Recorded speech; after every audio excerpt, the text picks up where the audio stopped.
posted a video earlier on the song When I Survey the Wondrous Cross, and it was an introduction to playing the bass line and the melody line at the same time while fingerpicking the song.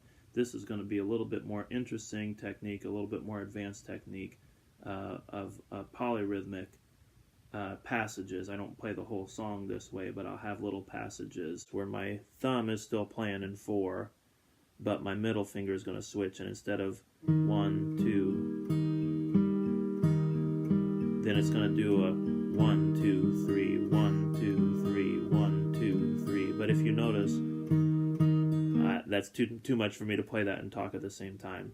If you notice, my thumb is going to continue 1, 2, 1, 2.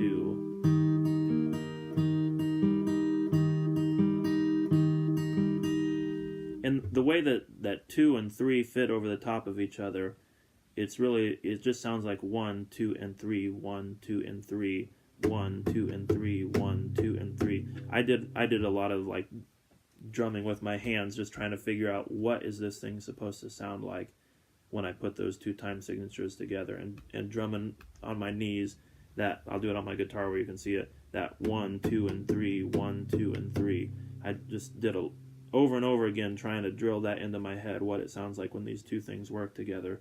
I also played a lot with a metronome, and I would play several measures. I mean, I would just like kind of come up with a little tune where I could play in polyrhythm with my thumb playing those 2 beats. I might refer to it in 4, but my thumb is really just playing 2 beats.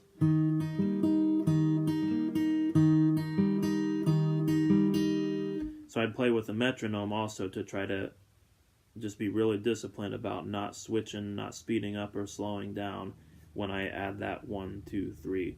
And when I perform it, still, even though I've got it in my head a lot better than what it was before I started, I still get to the point in the song where I want to do it, and I still count in my head 1, 2, 3, 1, 2, 3. I don't do it out loud, just silently in my head, just so I know I've got the feel of 3.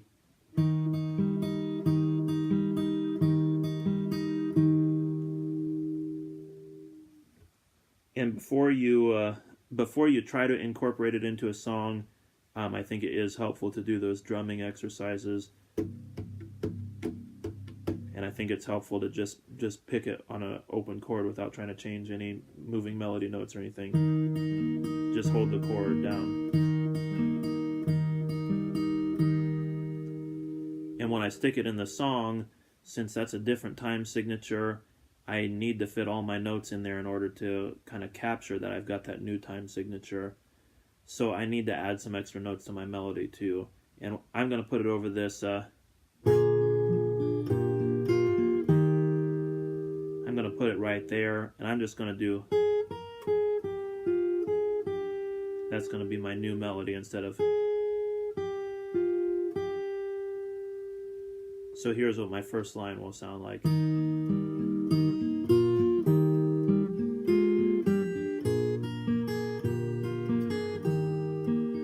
I'll do it again. 1, 2, 3, 1, 2, 3, 1. There it was again. Here. There, I'm not doing it. It sounds like I'm continuing, but I just didn't like the sound of actually switching to 3 for that other chord. So I just have something that I'm sort of doing the same motion, but it's just a syncopated time.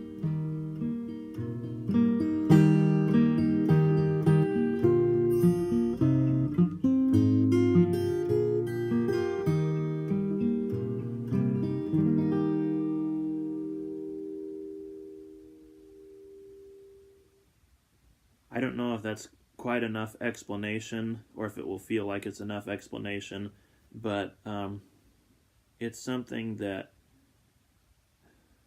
in order to get it and to be able to do it right, for me, I had to do those drumming exercises. I had to play with a metronome. I had to play it over a chord.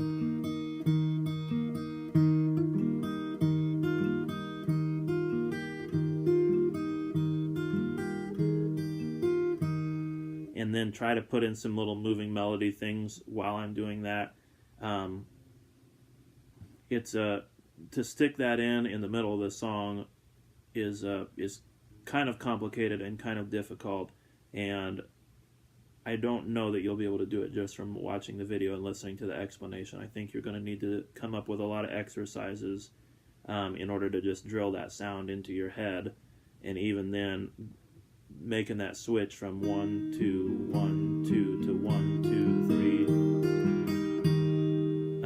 It's just going to take a lot of practice to get it, but there's the basic idea behind it.